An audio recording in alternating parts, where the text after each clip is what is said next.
वंदे विष्णु भवभयहरणं सर्वलोकेशनाथं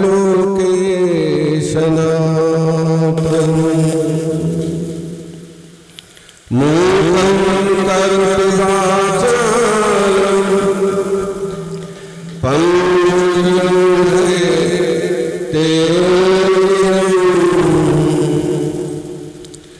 यतं कृपातमं वन्दे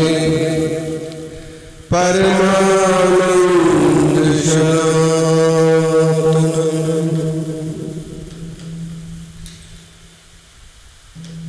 हर हर महादेव शंभो काशी विश्वनाथ गंगे। हर हर महादेव शंभो काशी विश्वनाथ काशी अमरनाथ हर हर महादेव शंभो। हर हर महादेव शंभो काशी काशी विश्वनाथ काशी अमरनाथ हर हर महादेव शंभो काशी विश्वनाथ गंगे। हर हर महादेव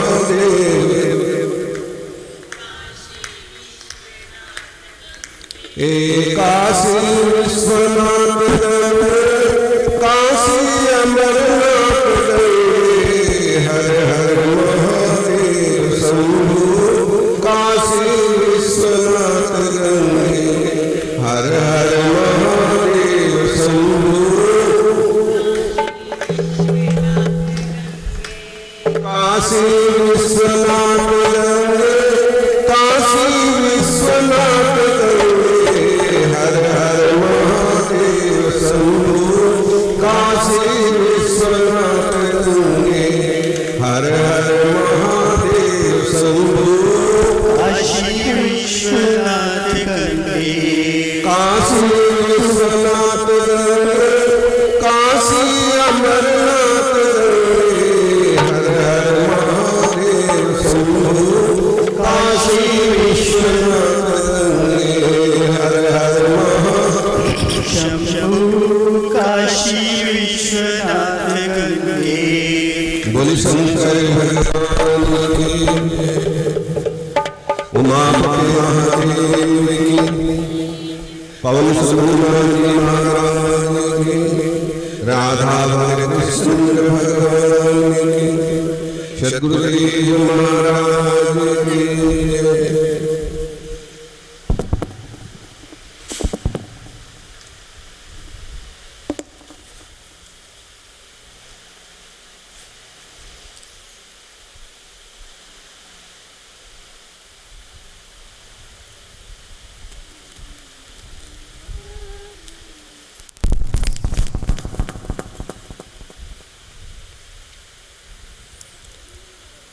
करुणा में तेरी जग को रचाने वाले। करुणा में तेरी जग को रचाने वाले।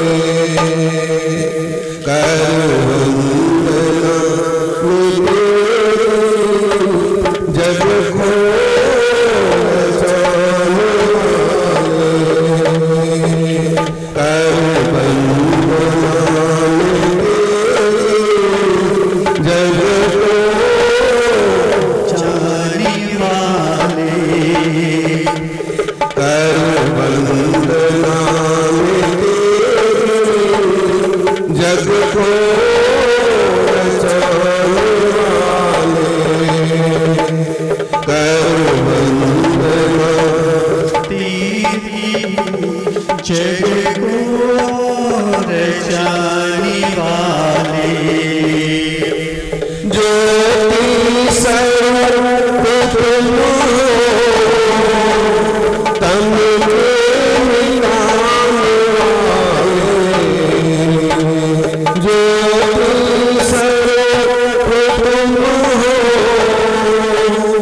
तम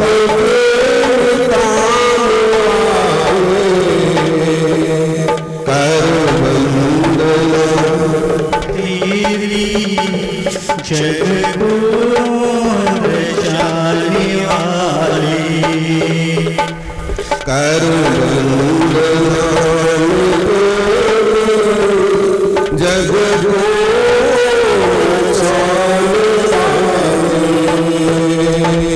कर वंदना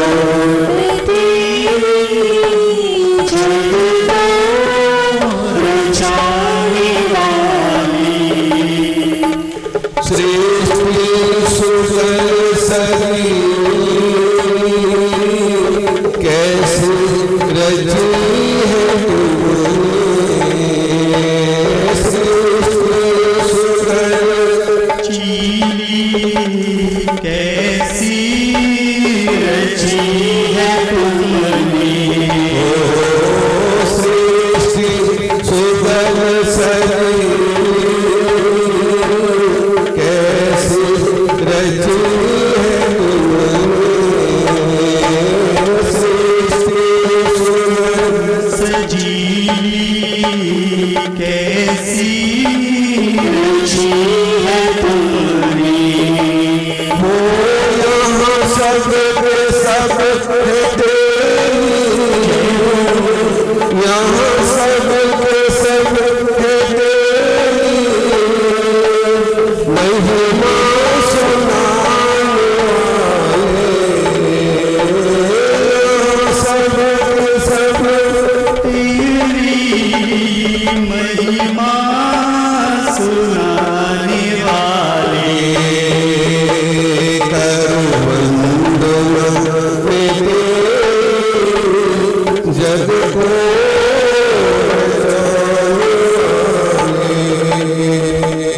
कर वंदना जग को रचाने वाली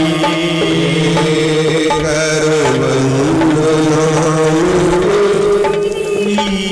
जग को रचाने वाली यह बहुत कठिन है भव सिंधु पार जाना यह बहुत कठिन है भव सिंधु पार जाना बहुत कठिन है भव सिंधु पार जाना पर कुछ है चिंता हो पार लगाने वाले पर कुछ है चिंता हो पार लगाने वाले कर वंदना तेरी जग को बचाने वाले कर वंदना तेरी जग को रचाने वाली ज्योति स्वरूप तुम हो तम ताने वाले ज्योति स्वरूप तुम हो जग के रचाने वाले कर वंदना में तेरी तम के ताने वाले कर वंदना तेरी तब के मिटाने वाली मैं हूँ शरण में तेरी फिर क्या है नाथ तेरी मैं हूँ शरण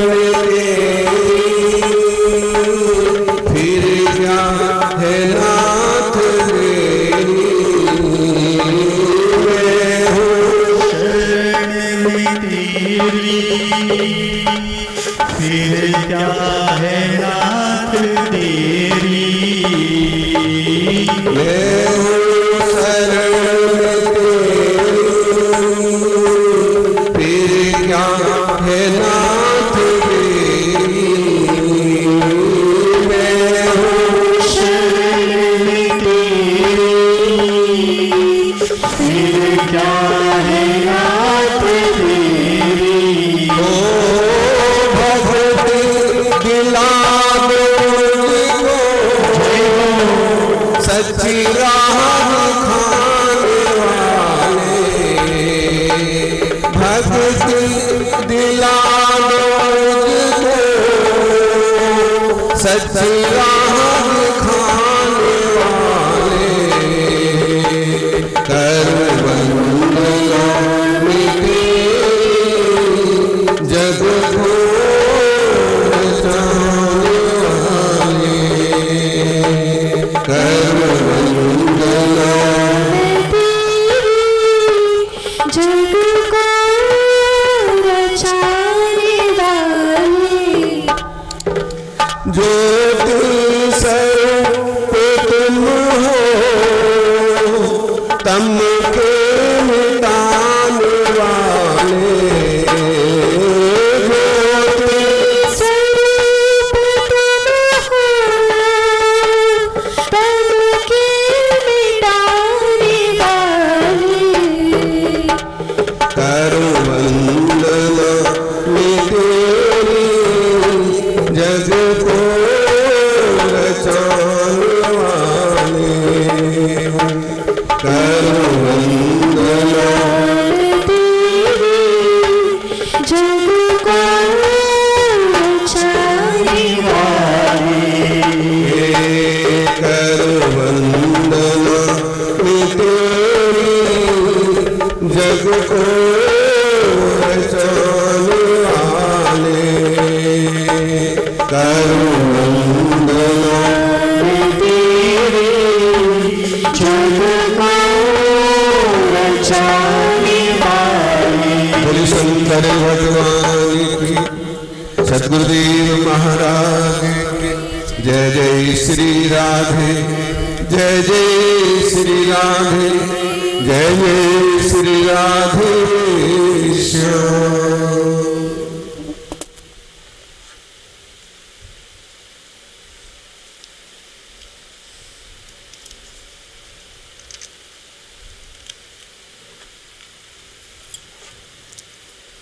इस तरह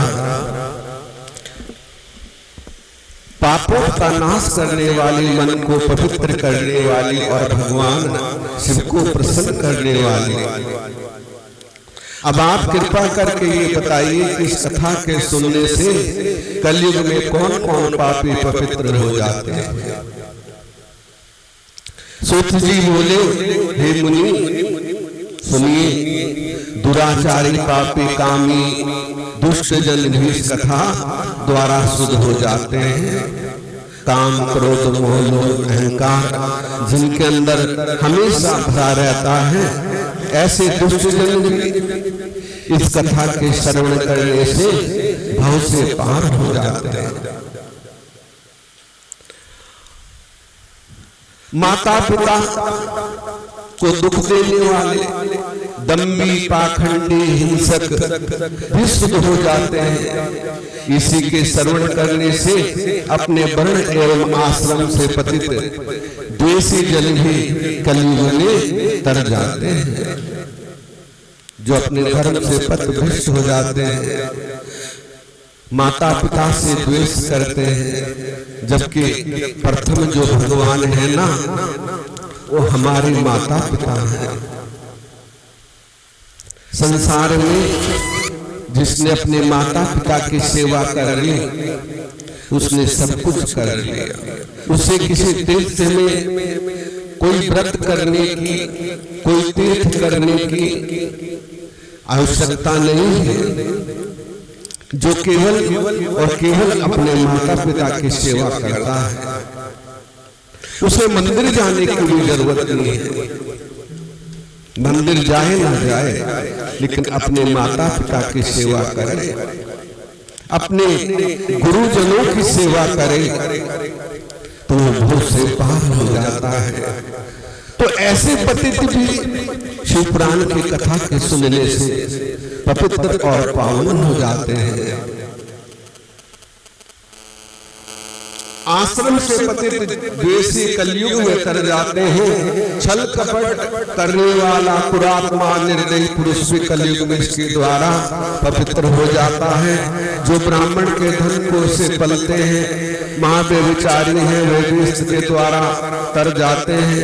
जो पाप परायण सट अपवित्र दुर्बुद्धि देव द्रव्य एवं साधुओं का द्रव्य खाने वाले पुरुष भी इसके द्वारा पवित्र हो जाते हैं। अब एक प्राचीन इतिहास सुनिए जिसके सुनने से बड़े बड़े पापों का नाश हो जाता है। किरात नगर में एक दुर्लभ और दुराचारी महादरिद्र ब्राह्मण रहता था। वो देव आराधना एवं धर्म से विमुख था। संध्या तो क्या स्नान भी नहीं करता था। हमेशा दुराचारी था ब्राह्मण, लेकिन दुराचारी था।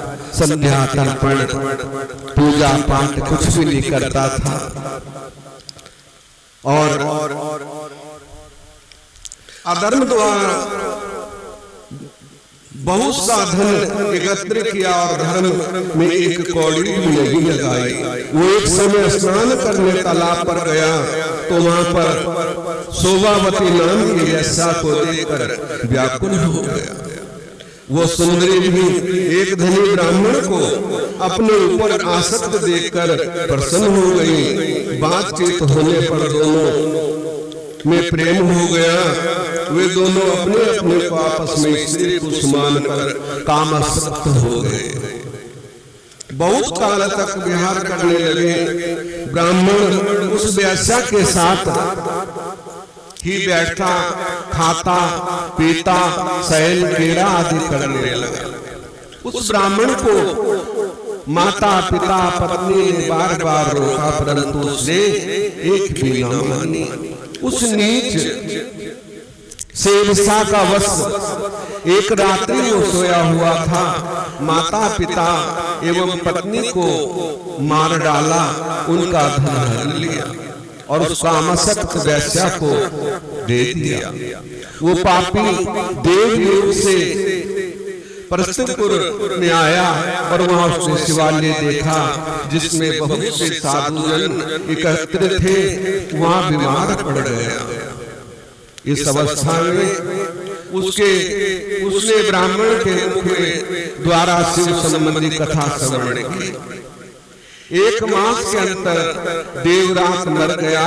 तब यमदूत उसे पकड़कर यमपुरी में ले गए। उसी समय शरीर पर भस्म लगाए रुद्रगण रुद्र रूप धारण किए, त्रिशूल उठाए, रुद्रगण क्रोध में भरकर शिवलोक से चलकर यमपुरी पहुंचे। यमदूतों को भगाकर देवरात को छुड़ा दिया। फिर उसे परम अद्भुत विमान पर बिठाकर वे गण जब कैलाश को जा रहे थे कि यमपुरी में महाकुलाल हुआ, जिसे सुन धर्मराज जी अपने महल से बाहर आ गए और वहां साक्षात शिव के समान 4 दूतों को देखा। तब धर्मराज ने उनकी विधि पूर्वक पूजा की और ज्ञान चक्षुओं के द्वारा धर्मराज कुछ जान गए। इस प्रकार पूजा में स्तुति कर शिवगण कैलाश पर जा पहुंचे। वहां पार्वती सहित दया सागर शिव को जाकर अर्पित किया, शिव के अर्पण कर दिया। क्योंकि ये शिव कथा ऐसी है, शिव पुराण की कथा ऐसी है कि इससे बड़े से बड़े पापी का भी उद्धार हो जाता है।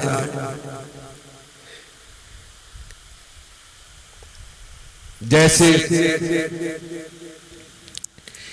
इस देवरात का उद्धार हो गया, जिसने अपने माता पिता पत्नी बच्चों को सबको जो है बड़ा क्रोधी था। क्यों? क्रोध जो है वो पाप का मूल है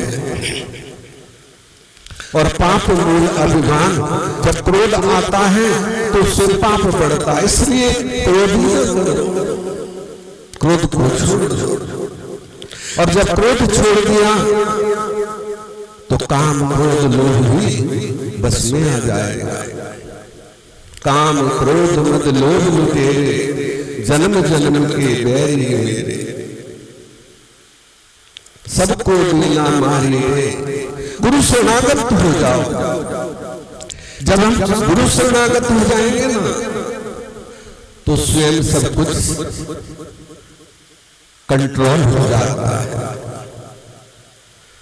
ठीक है ना, क्योंकि हम तो कठपुतली हैं, धागे तो किसी और के हाथ में है और उसको बताने वाला कौन है? वो सतगुरु है। ऐसी शिव पुराण की कथा की महिमा है। ये महात्म में जो है सौनक जी कह रहे हैं कि जो शिव पुराण की कथा श्रवण करता है तो उसके सभी पाप विनाश हो जाते हैं। ये नहीं कि हम जाके पाप करने लग जाएंगे, कथा तो सुने हैं तो पाप अक्षय हो जाएंगे। तो जानबूझ के भी पाप नहीं करना चाहिए, उसका बहुत बड़ा फल है। जाने अनजाने में हमारे से कोई गलती हो गई तो भगवान उसे अवश्य क्षमा करते हैं, और जान के भी करे तो भी यदि हम अपने मन कर्म वचन से शिव पुराण की कथा सुन लें, भागवत की कथा सुन लें तो अवश्य उससे मुक्ति होती है। ऐसा सूत जी कहते हैं। और सौनक जी बोले कि हे प्रभु, आप बुद्धिमान भाग्यशाली एवं सर्वज्ञ हो, आपकी कृपा से मैं बार बार कृतज्ञ हुआ हूँ कि उनके इतिहास को सुनकर मेरा मन अत्यंत प्रसन्न हो गया कि ऐसे बड़े बड़े पापी भी कथा के श्रवण से मुक्त हो जाते हैं। मेरा मन अति प्रसन्न, आप मुझ पर कृपा करके प्रेम वर्धित और मोक्षदायी शिव कथा भी विस्तार से कही। सूत जी बोले, सौनक तुम शिव भक्त हो, वेद ज्ञाता हो, इसलिए मैं उस गुप्त कथा को भी सुनाता हूँ। समुद्र के निकट एक महीफल नाम का ग्राम था। वहाँ वैदिक धर्म को त्याग कर महापापी जन निवास किया करते थे। बड़े दुष्ट थे, जिनकी आत्मा दुर्वैनी थी, शस्त्रधारी परिस्त्री होगी, खल कपटी खेती करने वाले, ये ज्ञान वैराग्य सत्य धर्म तो जानते ही नहीं थे। उन सबकी स्त्रियां भी स्वच्छ रागणी, कुटिलता, पाप परायण, दुर्बुद्धि वे विचारणी थी। इस प्रकार दुर्जनों से पूर्ण उस महक ग्राम में एक युन्दूक नाम अधर्म ब्राह्मण भी रहता था। वो दुरात्मा महापापी था। सुदन चचुला नाम की अपनी पत्नी को त्याग कर वैश्यागामी हो गया। उसकी पत्नी चचुला नाम पीड़ित होकर पहले तो अपने धर्म के भय से कलेश सहती रही कि कहीं दुनिया में पता न लग जाए किसका पति ऐसा है, महापापी है, सहती रही। एक बार बिंदु काम पीड़ित अपनी पत्नी को किसी अन्य पुरुष के साथ देख लिया, तब तो क्रोध में भरकर उस पर बड़े वेग से दौड़ा। उसे आता देखो पुरुष को कपट करके वहां से भाग गया, लेकिन पत्नी को बड़ी बुरी तरह से पीटने लगा कि तू ऐसा क्यों करती है। उन्हें कहा कि तुम तो पराई स्त्रियों के साथ रहते हो और मेरे से कभी बातचीत भी नहीं करते, तो मैं क्या करूं? क्योंकि सबको सब जरूरत होती है, हर चीज की जरूरत होती है। और वो बोले तुम्हें अपना विचार नहीं, तुम भी मुझ नवयोजना को पति सेवा परायण पत्नी को छोड़कर वैश्यागामी हो रहे हो। कहो यदि पत्नी रूपवती और काम से व्याकुल हो, उसे पति का विहार प्राप्त ना हो तो उसकी क्या दशा होगी? उत्तर दो, मैं रूपवती नवयोजना और मुझे तुम्हारा संग प्राप्त नहीं है। फिर भी मैं किस प्रकार काम पीड़ा को सहन करूं। सूत जी बोले, जब इस ब्राह्मण की पत्नी ने ऐसा कहा तो दुर्बुद्धि पापी ने अपनी पत्नी से कहा, तुमने सत्य कहा, तुम्हारा मन भी काम से व्याकुल है। हे कांते, अब मैं तुम्हारे मन की बात कहता हूँ, अब तो से तुम निर्भय होकर सुनो। तुम निर्भय होकर परपुरुष का साथ विहार करो, परंतु उनसे कुछ धन भी लिया करो। उल्टी शिक्षा दे दी।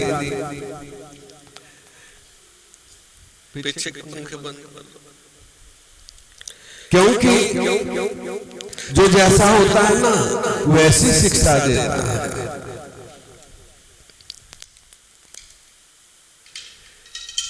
कि तुम उनसे कुछ धन लिया करो जिससे मेरा और तुम्हारा दोनों का काम चल जाए। क्योंकि वो पत्नी से प्यार ही नहीं करता था, क्योंकि पति पत्नी में इतना प्यार होना चाहिए। पत्नी यदि सेवा करे तो पति का भी कर्तव्य है, और यदि पत्नी सेवा न करे, वैसे शास्त्र तो ये कहता है कि पति कैसा भी हो, दुराचारी हो, कामी हो, क्रोधी हो, तो ऐसे पति की पत्नी को सेवा करनी चाहिए। और यदि सांसारिक तौर से देखें तो पति पत्नी का दोनों का संबंध आपस में बराबर होना चाहिए। यदि पति कमा के ला रहा है तो पत्नी का कर्तव्य है कि वो अपने पति की तन मन से सेवा करे, टाइम पे भोजन दे, और वो किसी के उससे हर किसी से दूर है, केवल और केवल अपनी पत्नी से उसका प्यार है। यदि ऐसे पति की पत्नी सेवा नहीं करती तो वो भी नरकगामी होती है। तो कहने लगा कि तेरा और मेरा दोनों का काम चल जाएगा, क्योंकि मैं वैश्यगामी हो गया हूं। क्योंकि हमें जो वैश्य पड़ जाता है ना, उसको छोड़ना बड़ा संभव है।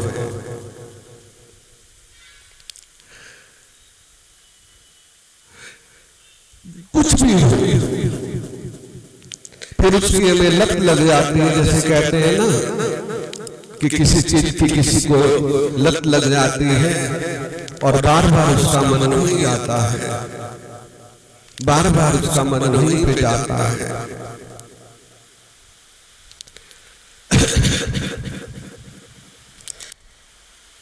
तो इस तरह से वो जो है, जब कथा हो रही हो तो बीच में विघ्न ना डाला करो, पैसे कुछ अपने पे रखा करो, कोई जरूरत नहीं है। कथा में विघ्न ना डालो, बिल्कुल भी शांत होकर कथा सुन लो, फिर तुम जो मर्जी करते रहो। ठीक है ना। सभी माताओं से और सबको ये बात बोलते हैं कि वो तार टूट जाता है। बिल्कुल भी ये काम नहीं करना है, और सुनना है तो बैठ के सुनो, और उस समय इच्छा ना रखो कोई भी, केवल और केवल प्रभु से अपना मन लगाओ। ये बात ध्यान रखना। कोई भी माता हो, भाई हो, है तुम्हारे भगवान के अर्पण कर दो, ये बात में ले लेना जो लेना तुमने। ठीक है ना। तो मन को एकाग्र करके उस समय कथा में मन को लगाओ, केवल और केवल कथा में।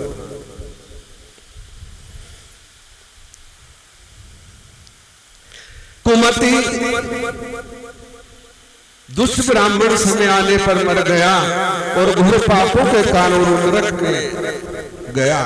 तब बहुत काल पर्यंत नरक भोगेश के अंतर पापी विंध्याचल पर्वत पर भयंकर पिशाच हुआ। अब उसके विदुक पत्नी मर जाने पर वो मूर्ख चचुला पर पुरुषों के साथ घर में ही रह गई। क्योंकि दोनों वहां स्वच्छ हो गए, दोनों पति पत्नी, और वो उसे धन ला कर देती और धन से वो वैश्याओं के साथ गमन करता था। इस तरह वो भी परिपुरुषों के साथ गमन करने लगी। दोनों का स्वार्थ सिद्ध होता रहा। सूत जी बोले पति पत्नी ये बात सुनकर चचुला बहुत प्रसन्न हुई, पति की बात स्वीकार कर ली। अब तो वे दोनों कुकर्म में पड़ गए। इस प्रकार उन दोनों ने दुराचारियों को कुकर्म करते हुए बहुत समय व्यतीत हो गया। कुमति दुष्ट ब्राह्मण समय आने पर मर गया और घोर पापों के कारण नरक में गया। बहुत काल पर्यंत नरक भोगने के बाद अंतर पापी विंध्याचल पर्वत पर भयंकर पिशाच हुआ। अब विदुर पत्नी के मर जाने पर मूर्ख चचुला अपने परपुरुषों के साथ घर में ही रह गई। परपुरुष के साथ उसका यौवन बीतता गया। एक बार देवलोक से पुण्य पर्व के आने पर वो नारी बंधुओं के साथ गोकर्ण क्षेत्र में चली गई। बंधुओं के प्रसंग में उसे तीर्थ पर स्नान किया। बंधुओं के साथ इधर उधर घूमने लगी। किसी देवालय में पहुंचकर उसने देव यज्ञ के मुख से शिव पुराण की पवित्र कथा को श्रवण कर लिया और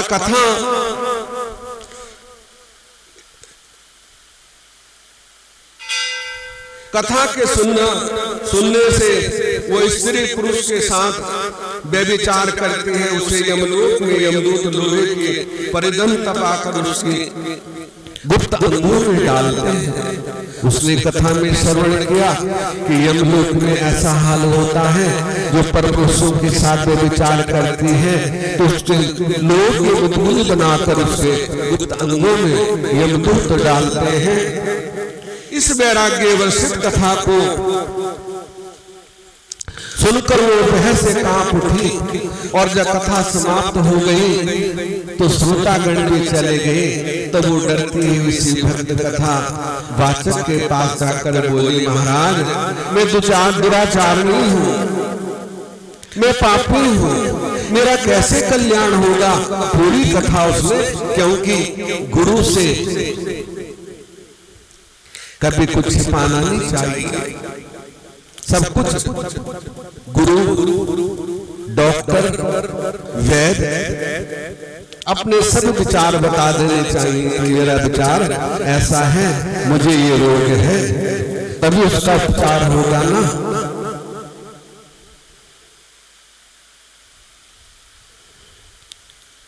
कभी नहीं छिपाना चाहिए। उसने कथा सुनकर उसका मन बड़ा ग्लानित हुआ और सोचने लगे कि मैंने बड़ा, क्योंकि ये जवानी के आलम रहेंगे सदा, एक दिन वो बुढ़ापा भी आ जाएगा। बुढ़ापे में आदमी रूपहीन हो जाता है और जब शरीर में रोग लग जाता है तो लोग भी, घर वाले भी कहते हैं कि भगवान जल्दी इसको अपने पास बुला ले। ये शरीर तो एक ये मिट्टी का पुतला है, पंचभौतिक शरीर है। इसमें पंच तत्वों में विलीन हो जाना है। साथ तो केवल हमारे भजन ही जाना है, जो हमने भजन किया।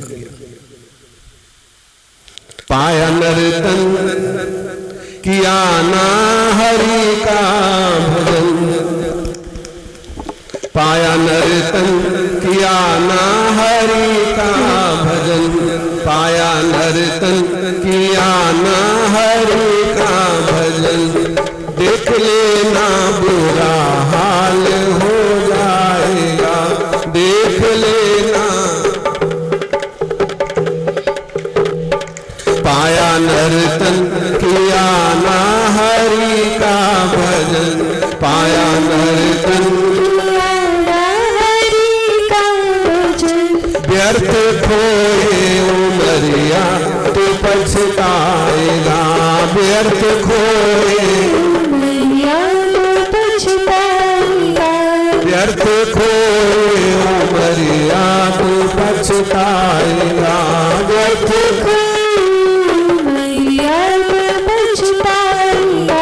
पाया नर्तन किया ना हरि का भजन, पाया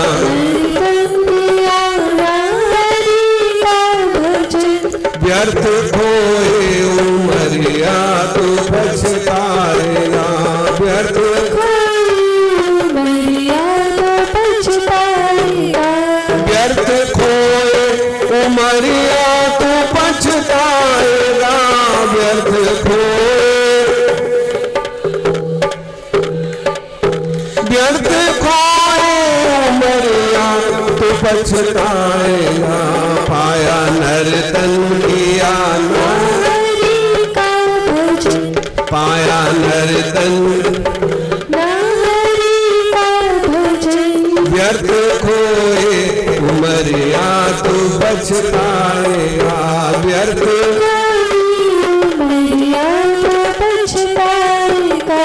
ये जवानी के आलम रहे ना सदा, ये जवानी के आलम रहेगा सदा, ये जवानी के आलम रहे ना सदा, ये जवानी एक दिन वो बुढ़ापा भी आ जाएगा, एक दिन वो बुढ़ापा भी आ जाएगा। ये जवानी के आलम रहे ना सदा, ये जवानी आलम रही ना सदा, एक दिन वो बुढ़ापा भी आ जाएगा, एक दिन वो बुढ़ापा भी आ जाएगा। फिर ना फुर्सत मिलेगी कभी ठाट से, फिर ना फुर्सत मिलेगी कभी काम से, फिर ना फुर्सत मिलेगी कभी खाट से, फिर ना फुर्सत मिलेगी कभी खाट से। देख लेना बुरा हाल हो जाएगा, देख लेना बुरा हाल हो जाएगा। देख लेना बुरा हाल हो जाएगा, देख ले देख लेना बुरा हाल हो जाएगा, पाया नर्तन किया ना हरि का भजन, पाया नर्तन किया ना हरि का भजन, व्यर्थ खोए उमरिया तो पछताएगा, व्यर्थ उमरिया तो पछताएगा। बोले शंकर भगवान की जय, जय श्री राधे, जय जय श्री राधे श्याम। तो ये नर्तन, ये मानव जन्म बड़ा अनमोल है, इसको पहचानो, इसकी कदर को जानो।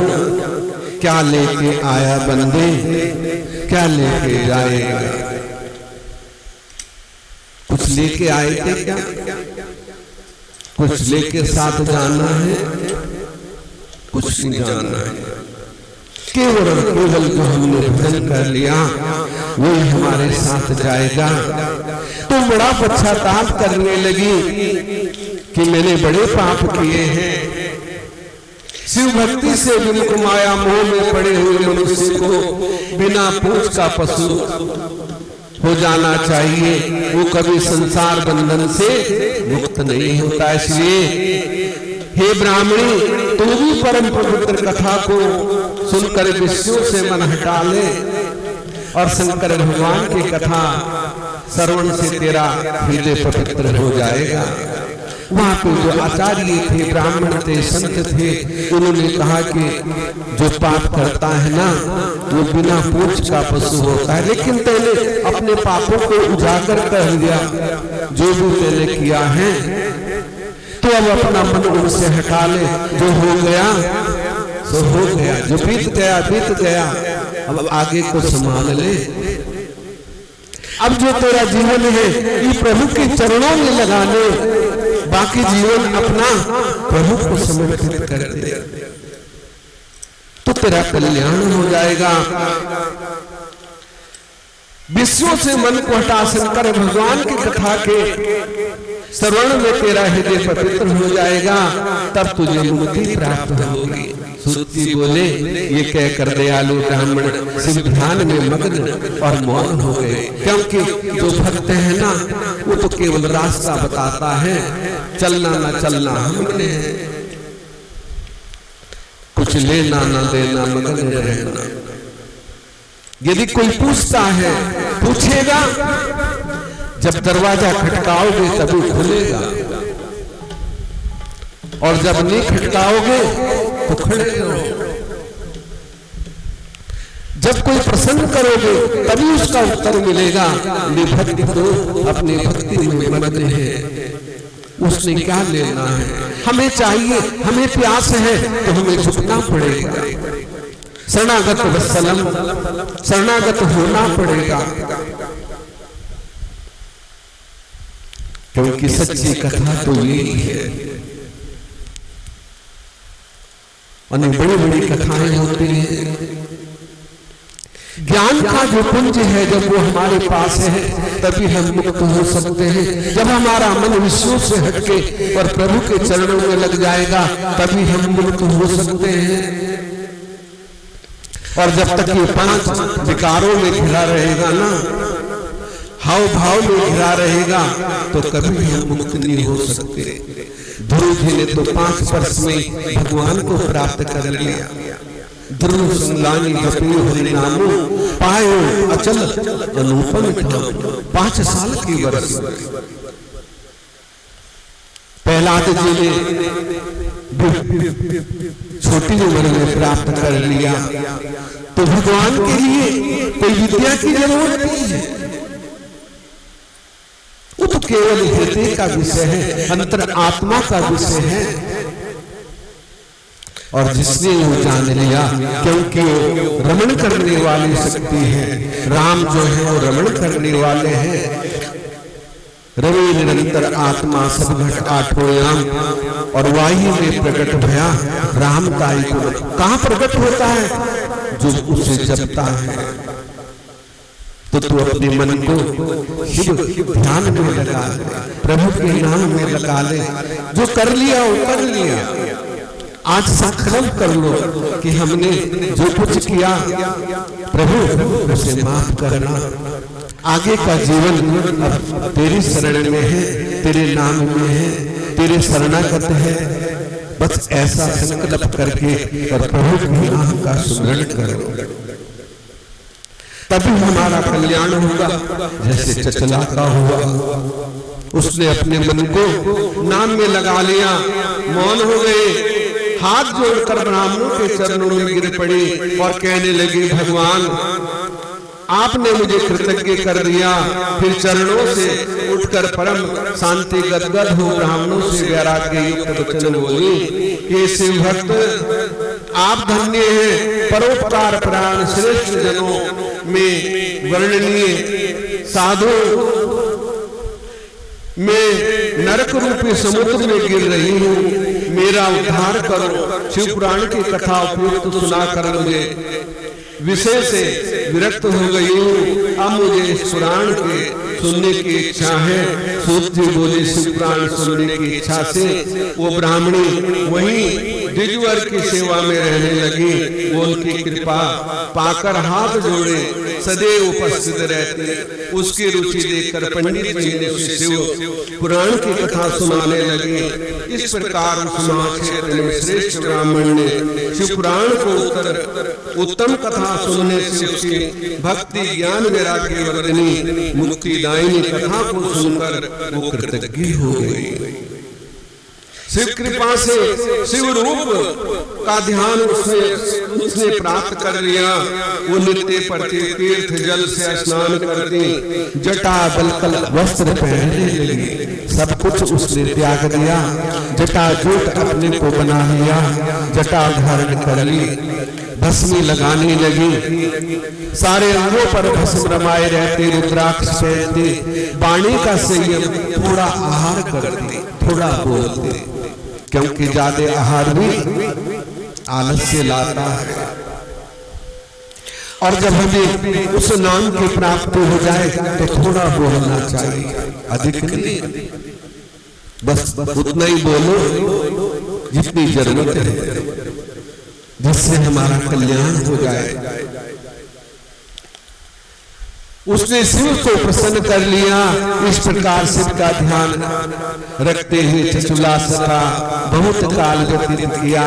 समय के पूरा होने पर भक्ति ज्ञान वैराग्य युक्त इसने बिना ही कष्ट के छोड़ दिया और वह शिव गणों से संयुक्त शोभायमान दिव्य विमान में अश्वेत शिव ने वहां भेजा। शिव गणों ने इसे तुरंत विमान पर चढ़ा लिया और अंगों वाले उस दिव्य भूषण पहले स्त्री शिवपुरी त्रिलोक महादेव जी का दर्शन किया। शिव करोड़ों सूर्यों के समान प्रकाशमान है, ऐसा दर्शन किया। गणेश जी, भृंगी, नंदी, वीरभद्र आदि जिनकी उपासना कर रहे हैं, महादेव नीलकंठ पंचमुख त्रिलोचन चंद्रशेखर रूप दर्शन दे रहे हैं, जिनके वाम अंग में विद्युत के समान गौरी जी विद्यमान है। इस तरह उस चचुला ने मुक्ति को प्राप्त किया। तो हम कुछ भी कर सकते हैं, भक्ति होनी चाहिए। मन जो है काम क्रोध मद लोभ अहंकार से मुक्त होना चाहिए।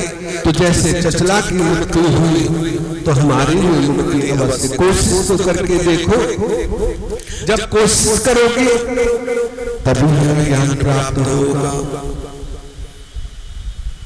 जिन खोजा तिन पाइया गहरे पानी बैठ, और मैं बाबरी डूबन डरी रही किनारे बैठ। जब खोजोगे तभी मिलेगा, जब तक खोजोगे नहीं, बैठे रहोगे तो कुछ नहीं मिलने वाला।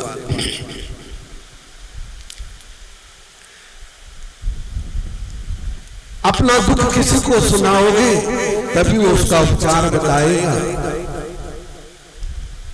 बिना बताए कुछ नहीं होता।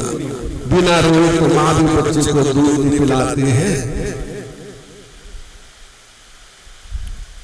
जब बच्चा रोता है तब माँ जाके देखती है कि भूख लगी है कि सुसु करती है या इससे कहीं दर्द है, तभी जाके देखते हैं।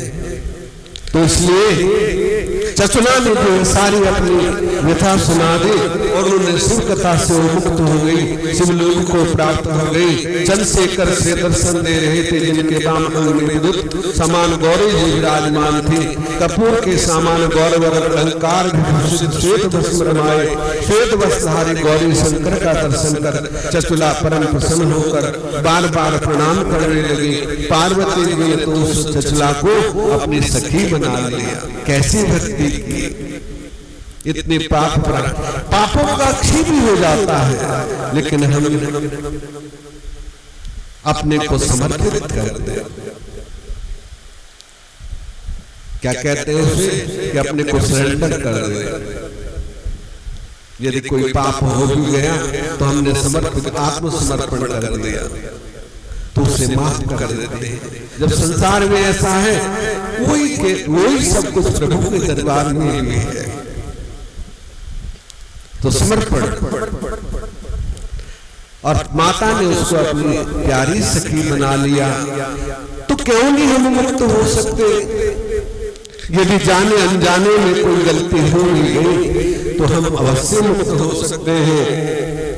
सौनक जी बोले, सूर्य जी आप धन्य हैं, आपने हमें अद्भुत कथा सुनाई। आप कृपा करके और बताइए, चचुला ने सदगति पाकर क्या किया और उसके पति का क्या हुआ? सौनक जी पूछने लगे, सूत जी आपने बड़ी अच्छी कथा सुनाई है। चचुला का क्या हुआ और उसका पति का क्या हुआ जो वैसा गांधी था? वो नरक में भटकता रहा या मुक्त हुआ? सूत जी बोले, चचुला एक दिन पार्वती जी के साथ हाथ जोड़कर स्तुति करने लगे। पार्वती जी आप स्कंद माता हो, सब सुखों को देने वाली, आप प्रकृति सुलक्षणा सच्चिदानंद रूप सगुण ब्रह्म आदि देवों में श्रेष्ठ हो। सृष्टि स्थिति प्रलय कारिणी तृष्णा लय हो तीनों देवों के पवित्र करने वाले चचुला इस प्रकार पार्वती की स्तुति सुनकर प्रेमाश्रु बहाते हुए नतमस्तक होकर मौन हो गई। तब भक्त वत्सला सुनकर प्रिया पार्वती ने प्रसन्न होकर चचुला से कहा कि हे सखी चचुले, तेरी स्तुति से मैं बहुत प्रसन्न हूँ, तुम वर मांगो। चचुला मस्तक झुकाते हुए बोली कि मुझे अपने पति का कुछ हाल मालूम नहीं है।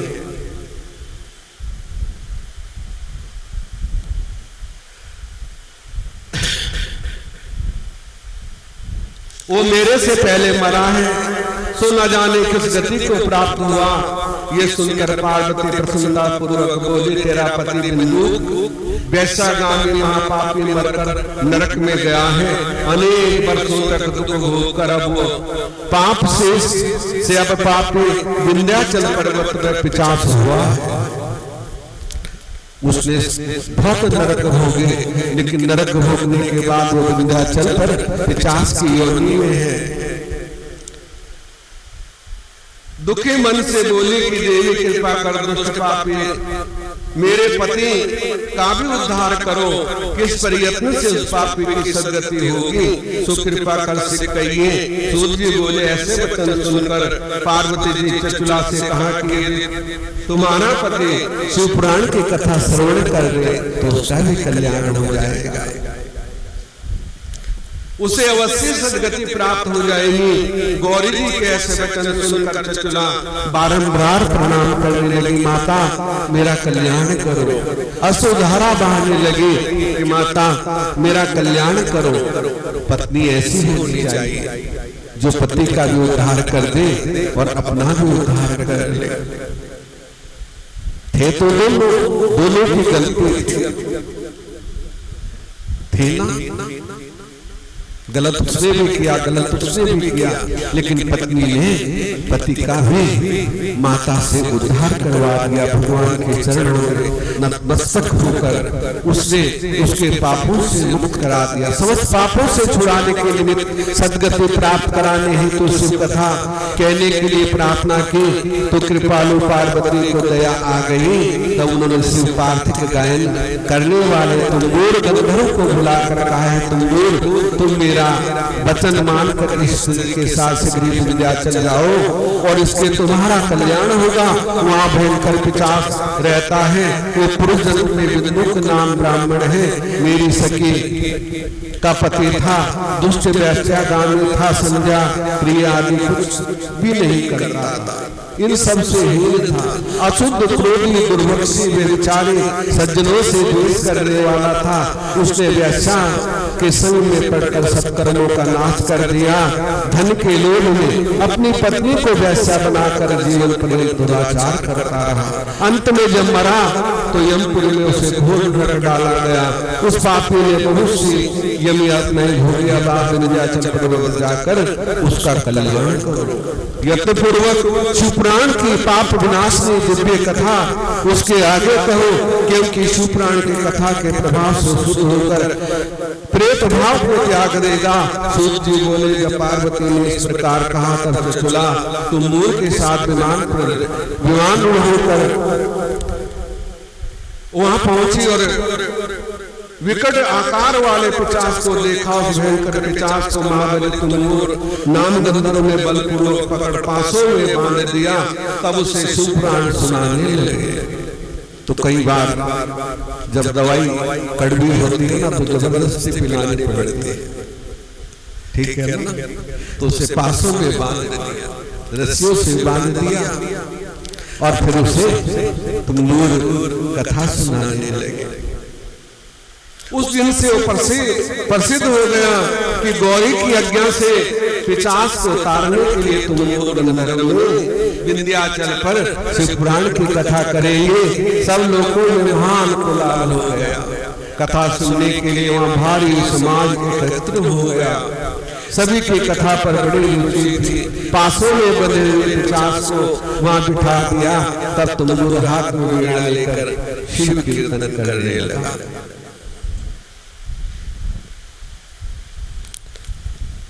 और शिव कीर्तन करते हुए शिवपुराण की कथा गाने लगा। कीर्तन करने लगा। पहले संहिता से लेकर 7वीं संहिता तक महात्मा सहित उसने शिवपुराण की कथा सुनाई। तो समस्त श्रोतागण 7 संहिता वाले संपूर्ण शिवपुराण को सुनकर सब पापों से मुक्त हो गए। उस ब्राह्मण ने 50 शरीर त्याग कर दिव्य रूप प्राप्त किया। तब सूत जी बोल उसकी पत्नी को लेकर समस्त देव ऋषि विस्मित एवं आनंदित हुए। प्रसन्न होकर शिव यश गान करते हुए अपने अपने लोकों को चले गए। तत्पश्चात इंद्र की अपनी पत्नी सहित विमान पर बैठकर तुमूर के साथ शिव गणों को गुणगान करता हुआ शिवलोक हो गया। तब भगवान शंकर ने पार्वती से उसका बड़ा आदर किया, उसे अपना गण बना लिया। जो कोई इस पवित्र कथा को श्रद्धा पूर्वक सुनता है और कीर्तन करता है, वो इस लोक में सुखों को भोग कर अंत में मुक्ति प्राप्त करता है। जो ध्यान पूर्वक सुनता है, क्योंकि ये बड़ी पवित्र महिमा है।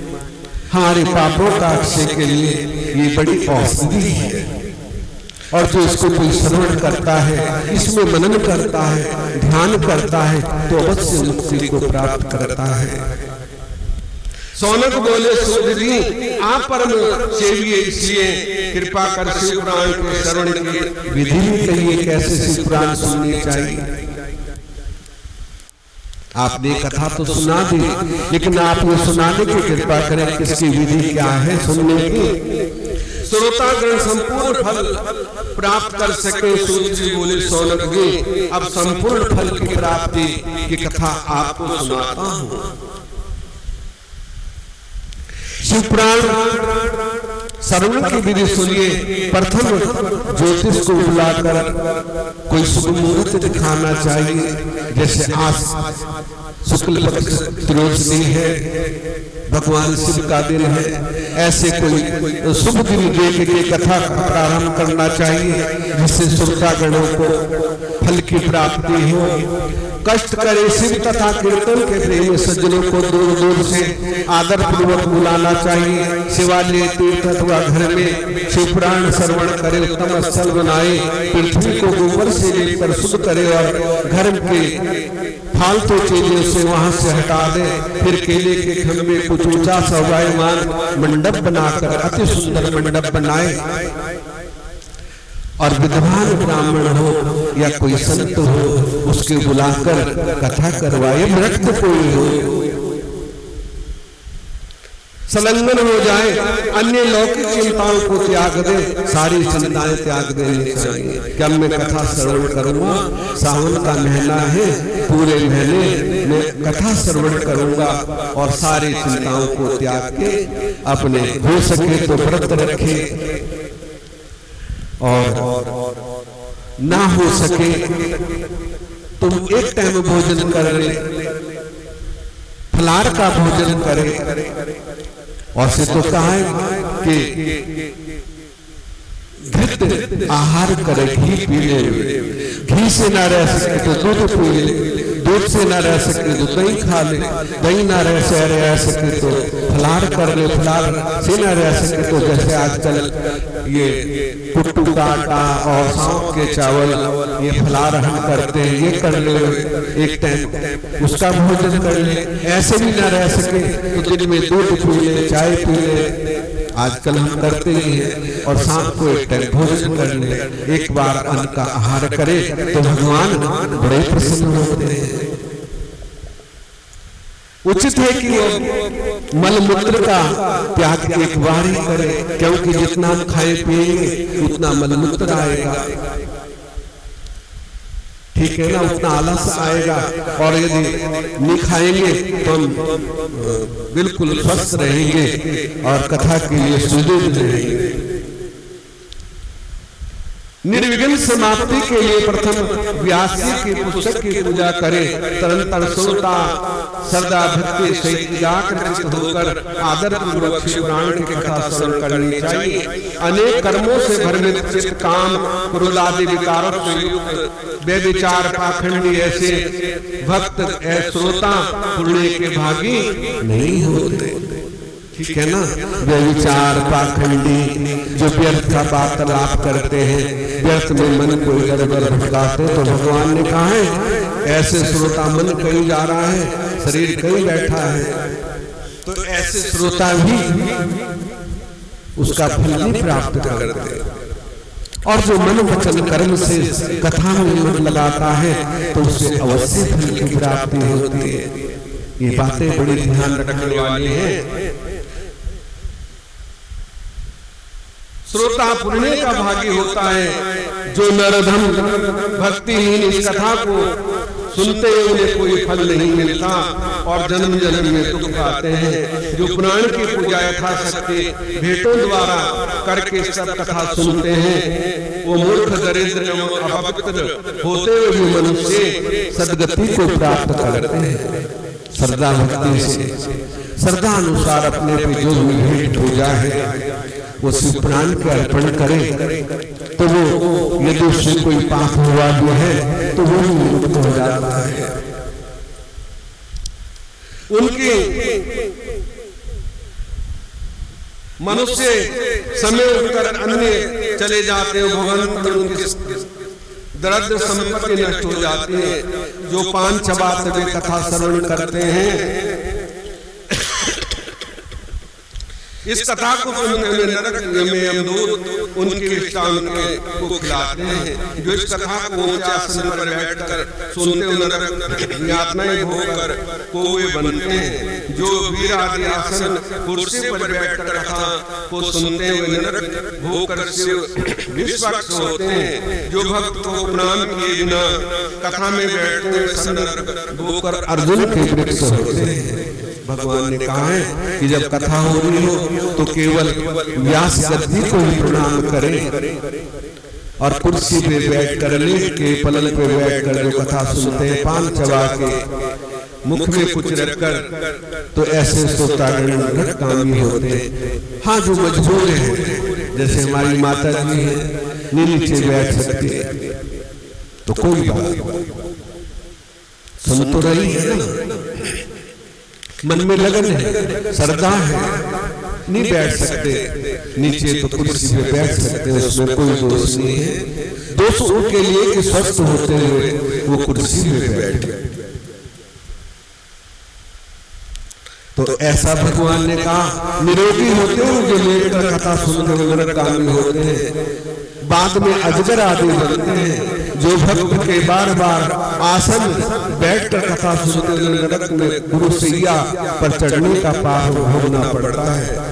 पैर बांधकर कथा सुनने वाले मनुष्य के पुत्र पापी कुल कलंकी होते हैं। जो वक्ता तथा इस पवित्र कथा की निंदा करते हुए नरक में भोग कर 100 बार कुत्ते की योनि पाते हैं। जो कथा के समय बुरे वचन निकालते हैं वो नरक में भोग कर गधे की योनि पाते हैं। इस पवित्र कथा को कभी नहीं सुनते हुए नरक में होकर जंगली शुकर बनते हैं। जो दुष्ट कथा कीर्तन में बाधा डालते हैं वे करोड़ों वर्ष तक नरक भोगते हैं, बाद में ग्राम शुकर बनते हैं।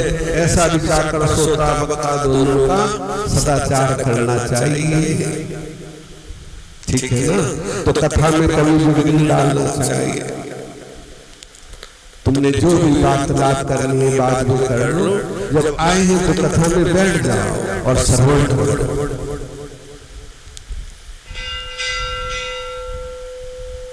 श्रद्धा भक्ति से हाथ जोड़कर विनित भाव पुस्तक को शिव रूप समझकर इस प्रकार से करें। शिव पुराण देव आप साक्षात महेश्वर हो, प्रत्यक्ष हो, सर्वों के लिए सुखदायक हो, अतः आप मुझ पर प्रसन्न होइए कि हे शिव पुराण, हे प्रभु आप साक्षात शिव रूप हो, ऐसा मन में भाव होना चाहिए। और श्रद्धा भक्ति से हाथ जोड़ के क्यों नहीं फल मिलेगा, अवश्य मिलेगा। हमें फल की तो ये अभिलाषाएं हैं, तो हाथ जोड़ के बैठ जाना चाहिए। जहां भी जगह मिले वहां बैठ जाना चाहिए और कथा को श्रवण करें। मन कर्म वचन से कथा में ध्यान लगाए तो अवश्य हमें मुक्ति अवश्य मिलेगी। शिव में आपका दास हो, मुझे भवसागर से पार करो। मैं नील हूँ, मैं कर्म रूप ग्रहों से पकड़ा गया हूँ, दीन हूँ, अब मेरा उद्धार करो, ऐसा मन में संकल्प होना चाहिए। बार बार यही प्रार्थना भगवान से करनी चाहिए कि मैं अनजान हूँ, मैं दीन हूँ, मैं गरीब हूँ, मैं कुछ भी नहीं हूँ आपके सामने, आप साक्षात तीनों लोकों के स्वामी हो, मेरा बार बार आपको प्रणाम है, बार बार प्रणाम है। और ओम नमः शिवाय का जाप हमेशा निरंतर चलता रहना चाहिए, तो अवश्य ही मुक्ति प्राप्त होगी। व्यास जी की पूजा करे शिव पूजन की भांति, पुष्प आभूषण धूप दीप नैवेद्य से वक्ता की पूजा करें, फिर हाथ जोड़ वक्ता से निवेदन करें कि भगवान आप शिव शस्त्र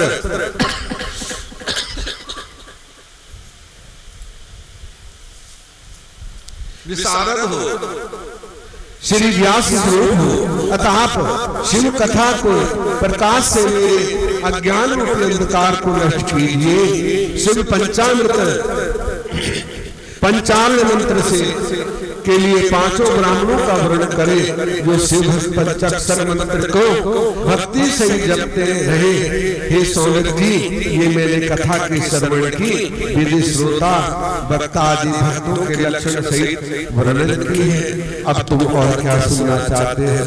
तो ये कथा सुनने की विधि है और सभी को ओम नमः शिवाय पंचाक्षर मंत्र की दीक्षा लेनी चाहिए,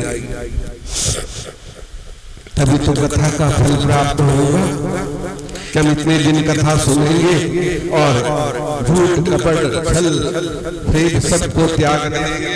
प्रभु हम आपकी शरणागत हैं, आप हमारी रक्षा करें और हम मन कर्म वचन से पंचाक्षर का मंत्र जपेंगे। सौनक जी बोले, सूर्य जी आपने परम पवित्र और अद्भुत कथा तो सुना दी, अब आप कृपा करके लोक के कल्याण शिव पुराण के श्रोताओं के लिए हमें सुनाइए। सूर्य जी बोले, सौनक जी दीक्षा रहित लोगों को कथा श्रवण करने का कोई अधिकार नहीं, तो पहले दीक्षा ग्रहण करनी चाहिए, ठीक है ना। और दीक्षा जब हमने ग्रहण कर ली, तब हम कथा श्रवण के अधिकारी बनते हैं। अन्यथा फल तो तब भी मिलेगा, लेकिन एक अद्भुत फल मिलेगा और एक थोड़ा सा फल मिलेगा, ठीक है ना। तो सबसे पहले हमें दीक्षा ग्रहण करनी चाहिए कि हम आपकी शरणागत हैं गुरुदेव, हम आपकी शरणागत हैं। इसलिए श्रोताओं को पहले वक्ता से दीक्षा लेनी चाहिए। कथावृत्ति को ब्रह्मचर्य भूमि शयन पत्र बलि पर भोजन करना चाहिए, परंतु भोजन कथा समाप्ति के बाद करें। शुद्ध होकर भक्ति पूर्वक शिव पुराण सुनता रहे और ओम नमः शिवाय का जाप करता रहे। व्रत करते हुए कथा सुने से सुख पूर्वक रहकर कथा में विघ्न पड़ने का भय नहीं रहता। गरिष्ठ भारी दालें जल अत निष्पाप चौरा राजवी के बीच मसूर की दाल बासी अत्री चीजें खाना इस कथा के सुनने वाले को वर्जित है। परंतु प्याज लहसुन हींग गाजर नशील वस्तुओं को मांस संगे चीजें खाना अति निषेध है। बैंगन कलिंदे इंजड़ मूली पेठा नाली का साग भुना मूला मूल इन्हें कथावृत्ति कदापि सेवन न करे। काम आदि विकार ब्राह्मणों की निंदा आदि न करे, पतित का संग ना करे, ब्राह्मण द्रोही वेद द्रोही श्रोताओं से वार्तालाप ना करे। सत्य शुद्धता दया मौन साधु विनय उदार से आदि गुण श्रोता में होने चाहिए। श्रोता निष्पाप हो अथवा सकाम हो, नियम से कथा सुने से सकाम हो, कामना से निष्काम मुक्ति सुनकर परम आनंद उद्यत करे से धनी लोगों को 14 के दिन करना चाहिए। इसलिए गरीब भक्तों के उद्यापन में आग्रह नहीं, क्योंकि शिव निष्काम भक्त के श्रवण से पवित्र हो जाते हैं। इस प्रकार परायण के शिव पूजन करना चाहिए। शिव पूजन की भांति पुस्तक का पूजन करें, इसके बाद शिव प्रकार पूजन करे। पुस्तक का आच्छादन के लिए नवीन वस्त्र देवे और यथाशक्ति जो भी अपने पे हो तो पूजा करनी चाहिए, दान दक्षिणा करनी चाहिए, तभी हम उस कथा से पवित्र हो सकते हैं। इस युग में ज्ञान तथा भोग संपन्न होते हैं। वक्ता को बहुमूल्य वस्तुएं अनेक प्रकार के वस्त्र आभूषण और दिव्य पात्र देने चाहिए। जो लोग पुस्तक के आसन के लिए कंबल आदि रेशमी वस्त्र चौकी पाटा आदि देते हैं, स्वर्ग में पहुंचकर मनवांछित भोगों को भोग कर एक कल्प ब्रह्मलोक में निवास करके फिर शिवलोक को जाते। इस प्रकार वक्ता का पूजन करके सहायक पंडित की भी पूजा करे, कुछ धन द्वारा पूजन करे, फिर अन्य आए हुए ब्राह्मणों को भी धन द्वारा पूजन करे। मूल मंत्र पाठ करे और शिव श्री राम जी की प्रीति कही उसी गीता का पाठ करे। श्रोता स्त्री गृहस्थी हो तो कर्म की शांति के लिए शुद्ध हवि के द्वारा हवन करे। रुद्र संहिता प्रति श्लोक अथवा तन्मय गायत्री मंत्र में कीवा स्मरण के तत्व अथवा मूल मंत्र से होम करे। न्याय दोषों की शांति के लिए भक्ति पूर्वक शिव सहस्रनाम का पाठ करे। इसके सब सफल हो इससे संदेह नहीं। 11 ब्राह्मणों को मधु तथा खीर से भोजन करावे। दक्षिणा दे शक्ति होने पर 3 पल में सोने का सुंदर सिंहासन बनाना कर शिव संतुष्टि के लिए दान करे। इसी दान के प्रभाव से प्राण दान के प्रभाव से शिव के अनुग्रह से मनुष्य भाव बंधन से मुक्त हो जाता है। हे सोनक जी, ये मैंने आपको शिव प्राण का महात्म तो भी सही सुनाया है। अब आपकी क्या सुनने की इच्छा है? शिव प्राण सब प्राणों में शिरोमणि है। जो प्राणी जगत में सदा शिव का ध्यान करते हैं और उनकी वाणी में शिव की स्तुति करते रहती है, वे इस अपार भाव सागर से मुक्त होकर शिवलोक को प्राप्त हो जाते हैं। क्योंकि जिनके नाम में शिव वाणी है वो अवश्य मुक्ति प्राप्त करते हैं।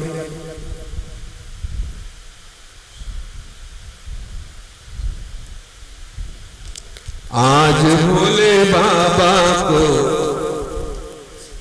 दिल से मनाएंगे, आज भोले बाबा को दिल से मनाएंगे, आज भोले बाबा को, आज भोले बाबा को दिल से नाचेंगे, झूम झूम नाचेंगे, झूम झूम हरि गुण गाएंगे। आज भोले बाबा को मन से मनाएंगे, आज भोले बाबा को मन से मनाएंगे, आज भोले बाबा को मन से मनाएंगे, आज भोले बाबा को दिल से मनाएंगे। नाचेंगे झूम झूम नाचेंगे, झूम झूम हरि गुण गाएंगे। आज भोले बाबा को दिल से मनाएंगे, आज भोले बाबा को दिल से मनाएंगे, आज भोले बाबा को दिल से, आज भोले बाबा को दिल से मनाएंगे। नाचेंगे झूम झूम नाचेंगे, हरि गुण गाएंगे। आज भोले बाबा को दिल से मनाएंगे, आज भोले बाबा को दिल से मनाएंगे, भोले बाबा को दिल से मनाएंगे। नाचेंगे झूम झूम झूम झूम हरि गुण गाएंगे। आज भोले बाबा को दिल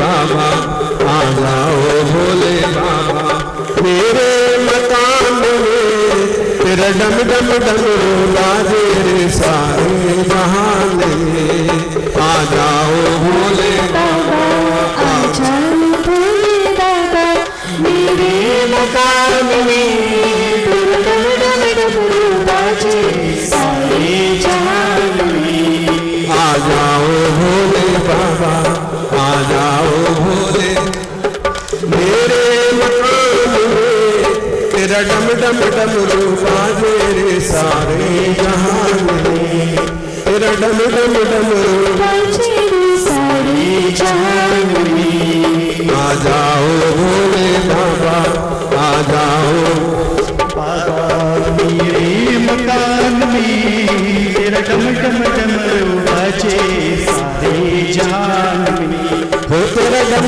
डम डमरू बाजे रे सारे जहान में तेरा डम डम बाजे सारे जहान में तेरे डमरू की धुन सुन के ब्रह्मा जी आ गए ब्रह्मा जी आ गए तेरे डमरू की धुन सुन के ब्रह्मा जी आ गए ब्रह्मा जी आ गए तेरे डमरू की धुन सुन के ब्रह्मा जी आ गए ब्रह्मा जी आ गए तेरे डमरू की धुन सुन के ब्रह्मा जी आ गए संग ब्रह्माणी को लाए तेरे धुन सुन के ब्रह्मा जी आ गए संग ब्रह्माणी को लाए मेरे भक्तों में जय हो मेरे भक्तों में तेरा तेरे जहान में तेरा डम डम डमरू बाजे रे सारे जहान में आ जाओ भोले बाबा आ जाओ भोले बाबा मेरे मकान में तेरा डम डम डमरू बाजे सारे जहान में आ जाओ भोले बाबा आ जाओ बाबा मेरे मकान में तेरा डम डम डमरू बाजे सारे जहान में तेरे डमरू की धुन सुन के गणपति जी आ गए संग रिद्धि सिद्धि लाए तेरे डमरू की धुन सुन के गणपति जी आ गए संग रिद्धि सिद्धि लाए तेरे डमरू की धुन सुन के गणपति जी आ गए संग रिद्धि सिद्धि लाए संग रिद्धि सिद्धि लाए संग रिद्धि सिद्धि लाए मेरे मकान में तेरा डम डम डमरू बाजे रे सारे जहान में तेरा डम डम डमरू बाजे सारे जहान में आ जाओ भोले बाबा आ जाओ भोले मेरे मकान में तेरा डम डम डमरू बाजे रे सारे जहान में तेरा डम डम डमरू सारे जहान में तेरे डमरू की धुन सुन के विष्णु जी आ गए संग लक्ष्मी को लाए तेरे डमरू की धुन सुन के विष्णु जी आ गए संग लक्ष्मी को लाए संग लक्ष्मी जी को लाए हो संग लक्ष्मी जी को लाए मेरे मकान में तेरा डम डम डमरू बाजे रे सारे जहान में तेरा डम डम बाजे सारे जहान में आ जाओ भोले बाबा आ जाओ भोले बाबा मेरे मकान में तेरा डम डम डमरू बाजे रे सारे जहान में तेरा डम डम बाजे सारे जहान में तेरे डमरू की धुन सुन के सतगुरु जी आ गए सतगुरु जी आ गए तेरे डमरू की धुन सुन के सतगुरु जी आ गए सतगुरु जी आ गए सारी संगत साथ लाए सारी संगत साथ लाए सारे संगत साथ लाए, सारे भक्तों को संग लाए, सारे भक्तों को संग लाए। मेरे मकान में तेरा डम डम बाजे सारे जहान में, तेरा डम डम डमरू बाजे सारे जहान में। आ जाओ भोले बाबा, आ जाओ भोले बाबा, मेरे मकान में तेरा डम डम डमरू बाजे रे सारे जहान में, तेरा डम डम डमरू जी सारे जहान में। बोल शंकर भगवान की जय जय श्री राधे, जय जय श्री राधे, जय जय श्री राधे श्याम। तो आज आपने महात्म की कथा सुनी है, तो इसे श्रवण करके अपने हृदय में धारण करना है और विचार करना है कि श्रोता और वक्ता कैसा होना चाहिए, क्या हमें करना चाहिए, कितना हमें नाम का जाप करना चाहिए, और जितना भी हो सके नाम का जाप करना है। ये जीवन बार बार नहीं मिलेगा, ये बड़े भाग्य से हमें प्राप्त हुआ है, तो इसका सदुपयोग करो। जो रह चुका, जो बीत चुका सो बीत गया, अब आगे को तो संभाल लो। बस यही जीवन का सार है, यही भक्ति है।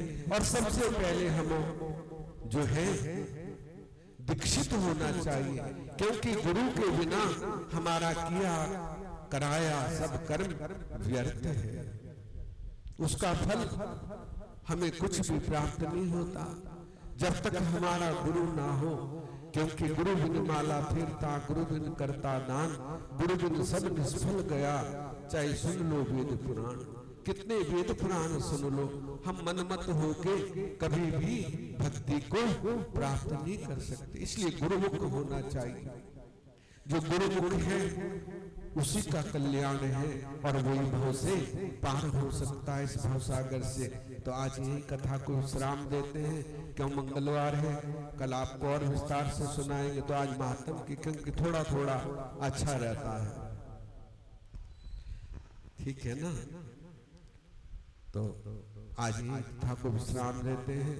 हर हर महादेव शंभो, काशी विश्वनाथ गंगे, हर हर महादेव शंभो, काशी विश्वनाथ गंगे, काशी अमरनाथ गंगे,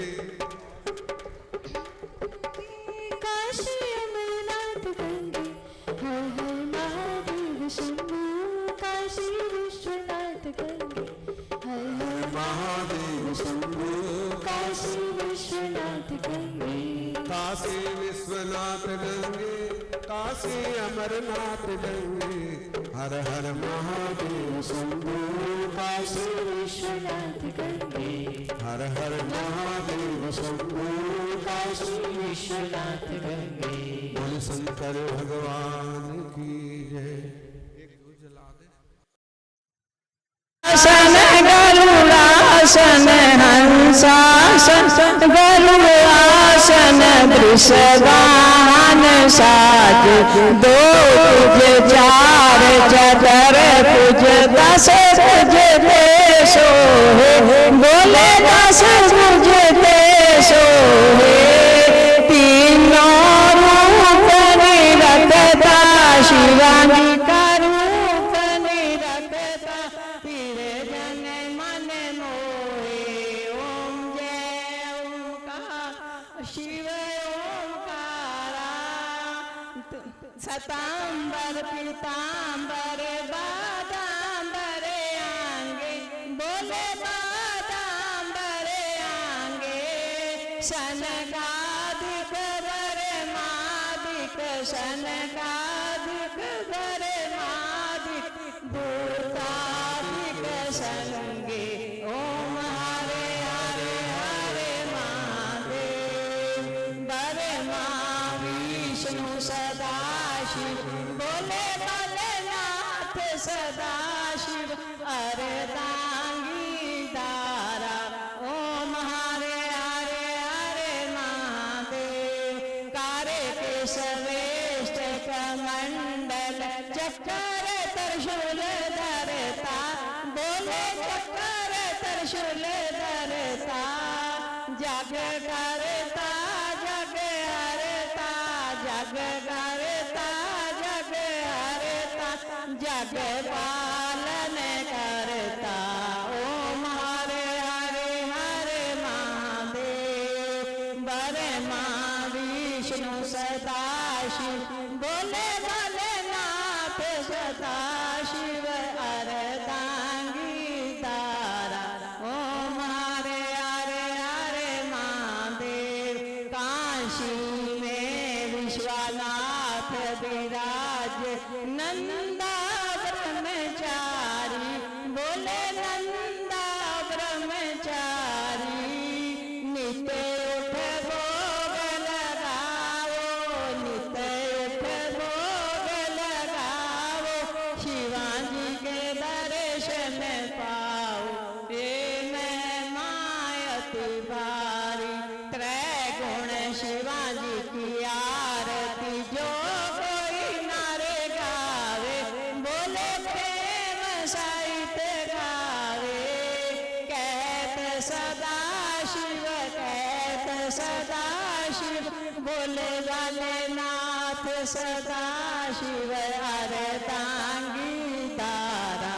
ओम हरे हरे हरे महादेव, महादेव जी की आरती, जो कोई नारे गावे, स्वामी प्रेम सहित गावे। कहत शिवानंद स्वामी, कहत हरिहर स्वामी, मन वांछित फल पावे। ओम हरे हरे हरे महादेव, ब्रह्मा विष्णु सदाशिव, बोले भोलेनाथ सदाशिव, अर्धांगी